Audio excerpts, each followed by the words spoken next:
महाराष्ट्र विधान परिषदेच्या 17 जागांसाठी निवडणूक कार्यक्रम जाहीर झाला आहे.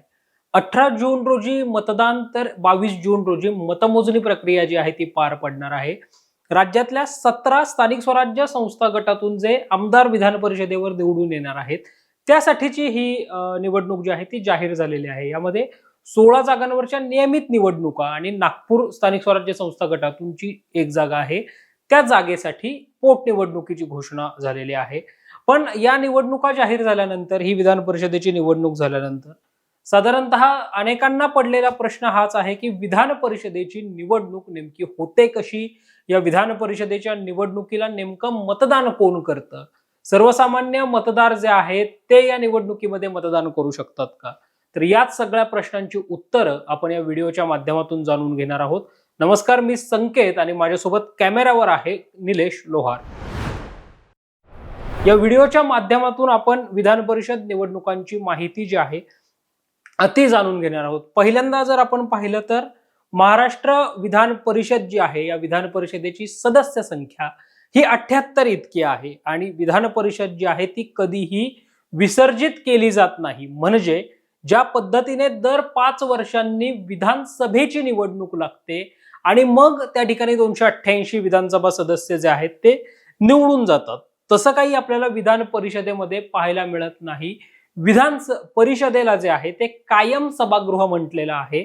या ठिकाणचे सदस्य जे आहेत ते दर 2 वर्षांनी 1/3 सदस्य जे आहेत ते सेवानिवृत्त होत असतात आणि त्या जागी मग पुन्हा निवडणूक प्रक्रिया जी आहे ती राबवली जाते. त्या ठिकाणी निवडणूक जी आहे ती घेऊन मग पुन्हा नवे मेंबर जे आहेत ते इलेक्टेड होतात, निवडून येतात. मात्र सरसकट सगळीच विधान परिषदेमधले सदस्य सेवानिवृत्त झाले मग तिथे निवडणूक लागली असं काही होत नाही. म्हणूनच विधान परिषदेला कायम सभागृह जे आहे ते म्हटलेलं आहे. ज्या पद्धतीने देश पातळीवर राज्यसभा हे वरिष्ठ सभागृह म्हणून काम पाहतं, तसं राज्य स्तरावर विधान परिषद जी आहे ती वरिष्ठ सभागृह म्हणून ओळखली जाते. भारतीय संविधानाच्या अनुच्छेद 171(1) मध्ये भारतीय विधान परिषदेच्या संदर्भातली तरतूद जी आहे ती आपल्याला पाहायला मिळते. आपल्या महाराष्ट्र विधान परिषदेच्या बाबत जर आपण बोललो तर या महाराष्ट्र विधान परिषदेवर 78 सदस्य जे आहेत ते असतात. ज्या 78 सदस्यांमधले 30 सदस्य जे आहेत ते आमदारांमार्फत निवडून आलेले असतात, जे विधानसभेचे आमदार आहेत.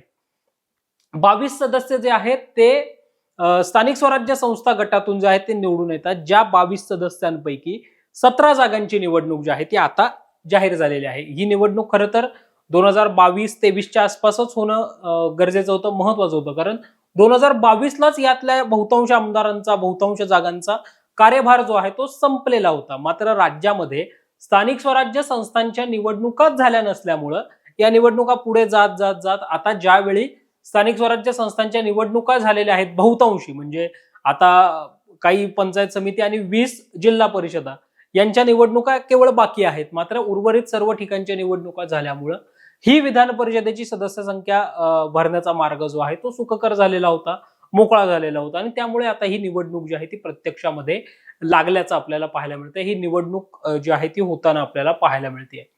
आता याच्यामध्ये 22 सदस्यांपैकी 17 जागांवरची ही निवडणूक जी आहे ती लागलेली आहे. उर्वरित 7 सदस्य जे आहेत ते विधान परिषदेवरचे जे आहेत ते पदवीधर गटातून निवडून जातात. 7 सदस्य हे शिक्षक मतदारसंघातून जे आहेत ते निवडून जातात आणि उर्वरित जे 12 सदस्य आहेत या 12 सदस्यांची नियुक्ती ही थेट राज्यपाल कोट्यातून केली जाते. म्हणजे राज्यसभेला जसं राष्ट्रपती काही सदस्यांची नेमणूक करू शकतात तशी त्या पद्धतीने विधान परिषदेमध्ये 12 सदस्य हे राज्यपाल कोट्यातून निवडून येताना पाहायला मिळतात. आता सगळ्यात महत्वाचा प्रश्न की या निवडणुकीला मतदान नेमकं कसं होतं, तर ज्या पद्धतीने राष्ट्रपती पदाची निवडणूक असते, ज्या पद्धतीने सिनेटची निवडणूक असते, अगदी त्या पद्धतीने पसंती क्रम जो आहे तो देऊन ही निवडणूक जी आहे ती होताना पाहायला मिळते. पहिल्या पसंतीची मतं, मग दुसऱ्या पसंतीची मतं आणि मग निर्धारित मतांचा कोटा पूर्ण करणारा जो उमेदवार आहे तो विजयी म्हणून या ठिकाणी निवडून येताना पाहायला मिळतो. आता सगळ्यात महत्वाचा प्रश्न की या निवडणुकीत ही निवडणूक जशी विधानसभेची निवडणूक होते, लोकसभेची निवडणूक होते, तशी ईव्हीएम वर निवडणूक होते का? तर नाही. ही निवडणूक ईव्हीएम वर होत नाही. ही निवडणूक ही बॅलेट पेपरवर चिठ्ठ्यांच्या आधारावर पसंतीक्रम वगैरे नोंदवून ज्या पद्धतीने आहे त्या पद्धतीने होताना आपल्याला पाहायला मिळते. आता या सगळ्या निवडणुकीमध्ये सगळ्यात महत्वाचं असतं ते गुप्त मतदान पद्धती असते. ज्या गुप्त मतदान पद्धतीनुसार हे निवडणूक विधान परिषदेची जी आहे ती होताना पाहायला मिळते. मग आता या निवडणुकीला सर्वसामान्य मतदार करू शकतात का?